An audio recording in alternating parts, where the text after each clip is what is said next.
Hi, everyone. I'm so excited to be talking about DEI. Wait, I mean D and I.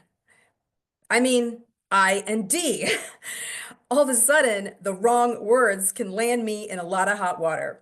That's why Show Me 50 is running a great workshop to help professionals just like you navigate this bumpy time.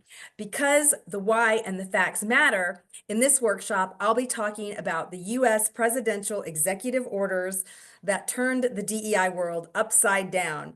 But more importantly, I'll introduce you to 8 actions that will become your go-to impactful tools for your leadership toolbox. You can implement them immediately to elevate your team satisfaction and business performance. And importantly, stay within the lines of the new and improved DEI. Whether you lead a team or are an individual contributor, or whether you're based inside the US or outside our borders, you are going to be impacted. So don't just sit there. Join our 2-hour webinar where you can network and learn. And if you can believe it, have fun with DEI. I mean, I and D.